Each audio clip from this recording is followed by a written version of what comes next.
le veston ensorcelé. Bien que j'apprécie l'élégance vestimentaire, je ne fais guère attention habituellement à la perfection plus ou moins grande avec laquelle sont coupés les complets de mes semblables. Un soir, pourtant, lors d'une réception dans une maison de Milan, je fis la connaissance d'un homme qui paraissait avoir la quarantaine et qui resplendissait littéralement à cause de la beauté linéaire, pure, absolue de son vêtement. Oh, je ne savais pas qui c'était, je le rencontrais pour la première fois. Et pendant la présentation, comme cela arrive toujours, il m'avait été impossible d'en comprendre le nom. Mais à un certain moment de la soirée, je me trouvai près de lui et nous commençâmes à bavarder. Il semblait être un homme poli, et fort civil, avec toutefois un soupçon de tristesse. Avec une familiarité peut-être exagérée, si seulement Dieu m'en avait préservé. Je lui fis compliment pour son élégance et j'osai même lui demander qui était son tailleur. L'homme eut un curieux petit sourire, comme s'il s'était attendu à cette question. « Presque personne ne le connaît, dit-il, et pourtant c'est un grand maître. Mais il ne travaille que lorsque ça lui chante, pour quelques clients seulement. De sorte que moi... Oh, vous pouvez essayer, vous pouvez toujours. Il s'appelle Corticella, Alfonso Corticella, rue Ferrara, au 17. Il doit être très cher, j'imagine. Je le pense, oui, mais à vrai dire, je n'en sais rien. Ce costume, il me l'a fait il y a 3 ans. Et il ne m'a pas encore envoyé sa note. Corticella, rue Ferrara, au 17, vous avez dit ? Exactement, répondit l'inconnu. Et il me planta, là, pour se mêler à un autre groupe. Au 17 de la rue Ferrara, je trouvai une maison comme tant d'autres, et le logis d'Alfonso Corticella ressemblait à celui des autres tailleurs. Il vint en personne m'ouvrir la porte. C'était un petit vieillard aux cheveux noirs, qui était surmontant. À ma grande surprise, il ne fit aucune difficulté. Au contraire, il paraissait désireux de me voir devenir son client. Je lui expliquai comment j'avais eu son adresse, je louai sa coupe et lui demandai de me faire un complet. Nous choisîmes un peigné gris, puis il prit mes mesures et s'offrit de venir pour l'essayage chez moi. Je lui demandai son prix. « Oh, mais cela ne pressait pas, me répondit-il. Nous nous mettrions toujours d'accord. » Quel homme sympathique, pensai-je tout d'abord. Et pourtant, plus tard, comme je rentrais chez moi, je m'aperçus que le petit vieux m'avait produit un malaise. Peut-être à cause de ses sourires trop insistants et trop doucereux. En somme, je n'avais aucune envie de le revoir. Mais désormais, le complet était commandé, et quelques 20 jours plus tard, il était prêt. Quand on me le livra, je l'essayai pour quelques secondes devant mon miroir. C'était un chef-d'œuvre. Mais je ne sais trop pourquoi.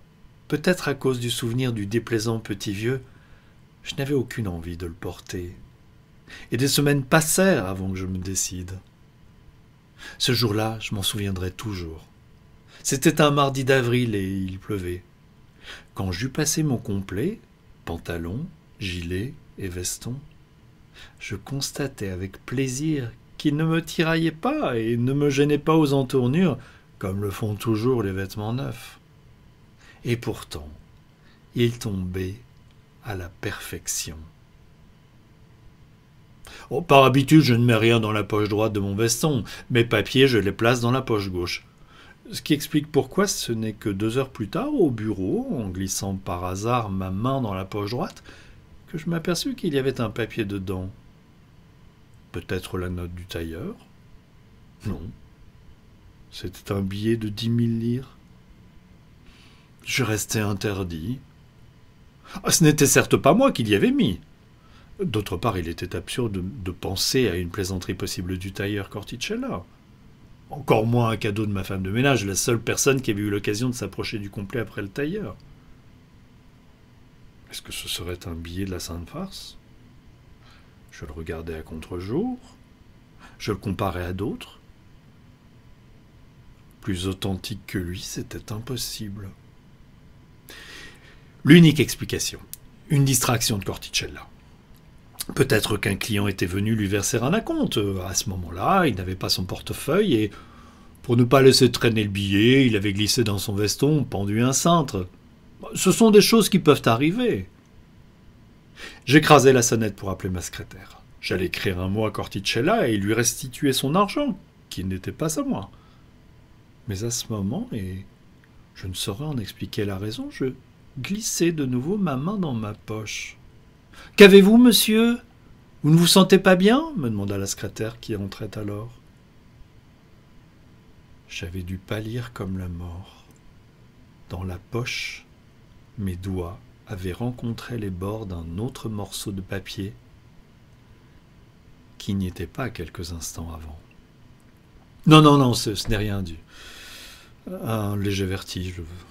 Ça m'arrive parfois depuis quelque temps. Sans doute un peu de fatigue. Vous pouvez y aller. J'avais à vous dicter une lettre, mais on le fera plus tard. Ce n'est qu'une fois la secrétaire sortie que j'osai extirper la feuille de ma poche. C'était un autre billet de 10 000 lire. Alors, je fis une troisième tentative, et un troisième billet sortit. Mon cœur se mit à battre la chamade. J'eus la sensation de me trouver entraîné, pour des raisons mystérieuses, dans la ronde d'un conte de fées, comme ceux que l'on raconte aux enfants et que personne ne croit vrais. Sous prétexte que je ne me sentais pas bien, je quittai mon bureau et rentrai à la maison. J'avais besoin de rester seul.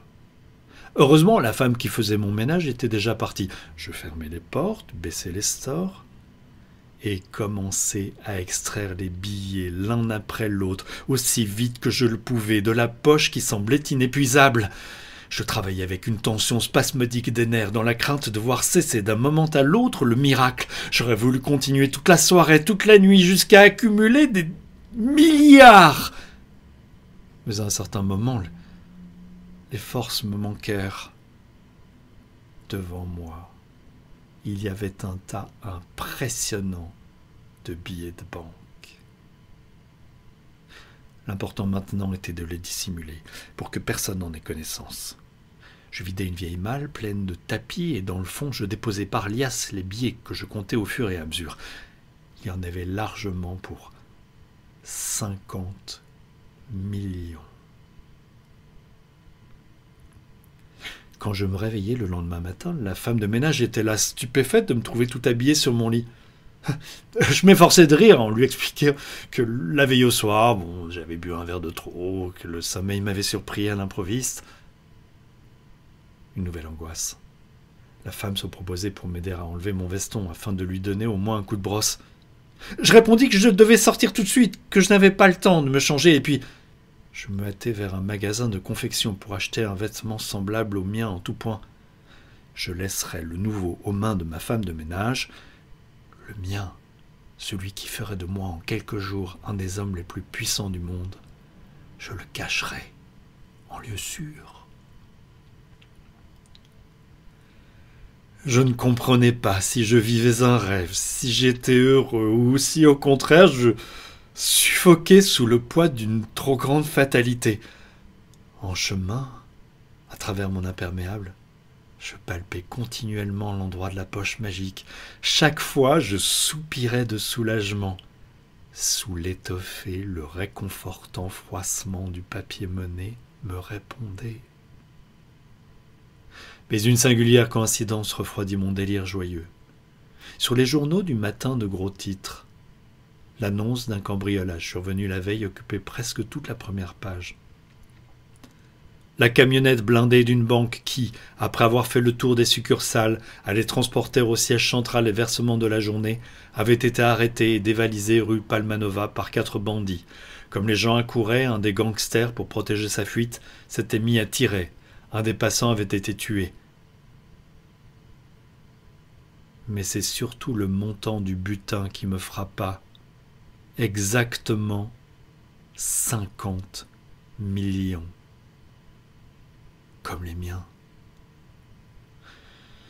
Pouvait-il exister un rapport entre ma richesse soudaine et le hold-up de ces bandits survenus presque en même temps? Ça semblait ridicule de le penser. Et je ne suis pas superstitieux.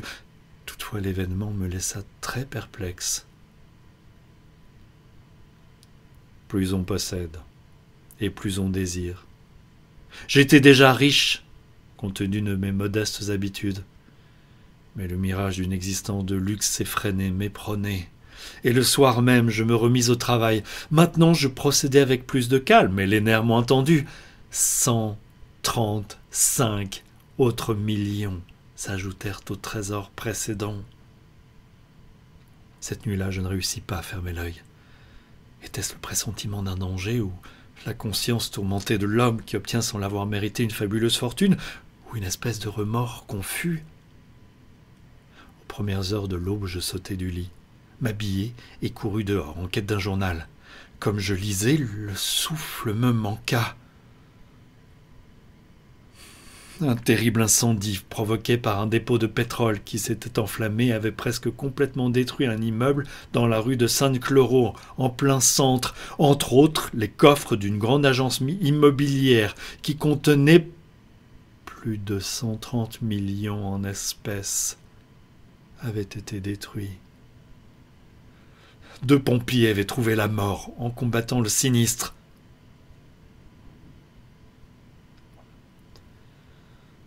Dois-je maintenant énumérer un par un tous mes forfaits? Oui, parce que désormais je savais que l'argent que le veston me procurait venait du crime, du sang, du désespoir, de la mort, venait de l'enfer. Mais insidieusement, ma raison refusait railleusement d'admettre une quelconque responsabilité de ma part. Et alors, la tentation revenait, et alors ma main, c'était tellement facile, se glissait dans ma poche, et mes doigts, avec une volupté soudaine, étreignaient les coins d'un billet toujours nouveau. L'argent, le divin argent. Sans quitter mon ancien appartement, pour ne pas attirer l'attention, je m'étais acheté en peu de temps une grande villa. Je possédais une précieuse collection de tableaux. Je circulais en automobile de luxe. Et après avoir quitté mon emploi, pour raison de santé, je voyageais et parcourais le monde en compagnie de femmes merveilleuses. Je savais que chaque fois que je soutirais de l'argent de mon veston, il se produisait dans le monde quelque chose d'abject et de douloureux. Mais c'était toujours une concordance vague, qui n'était pas étayée par des preuves logiques. En attendant, à chacun de mes encaissements, ma conscience se dégradait, devenait de plus en plus vile. Et le tailleur? Je lui téléphonai pour lui demander sa note, mais personne ne répondait. Via Ferrara, on me dit qu'il avait émigré. Il était à l'étranger, on ne savait pas où. Tout conspirait pour me démontrer que, sans le savoir, j'avais fait un pacte avec le démon. Cela dura jusqu'au jour où, dans l'immeuble que j'habitais depuis de longues années, on découvrit un matin une sexagénaire retraitée, asphyxiée par le gaz. Elle s'était tuée parce qu'elle avait perdu les 30 000 lire de sa pension qu'elle avait touché la veille et qui avait fini dans mes mains. Assez. Pour ne pas m'enfoncer dans l'abîme, je devais me débarrasser de mon veston, mais non pas en le cédant à quelqu'un d'autre, parce que l'opprobre aurait continué. Qui aurait pu résister à un tel attrait? Il devenait indispensable de le détruire. J'arrivai en voiture dans une vallée perdue des Alpes. Je laissai mon auto sur un terre-plein herbeux et je me dirigeai droit sur le bois. Il n'y avait pas âme qui vive. Après avoir dépassé le bourg, j'atteignis le gravet de la Moraine.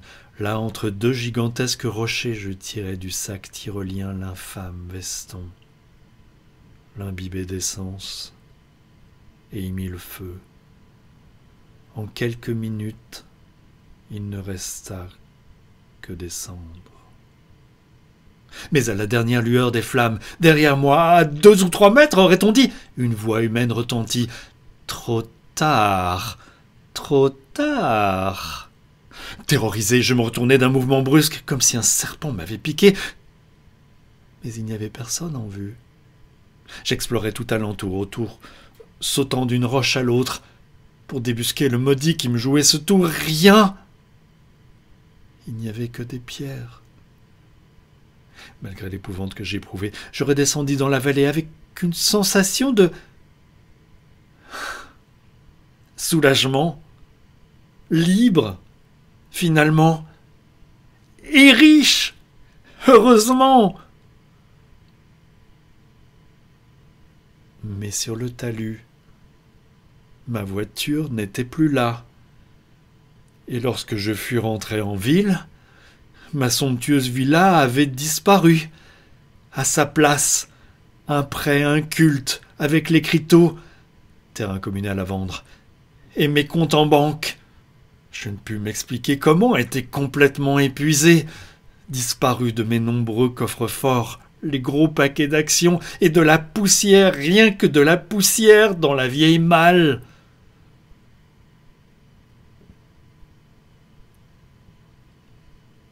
Désormais, j'ai repris péniblement mon travail. Je m'en tire à grand-peine.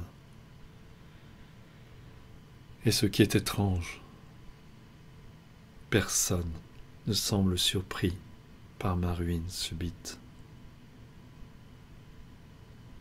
Et je sais que ce n'est pas encore fini. Je sais qu'un jour, la sonnette de la porte retentira. J'irai ouvrir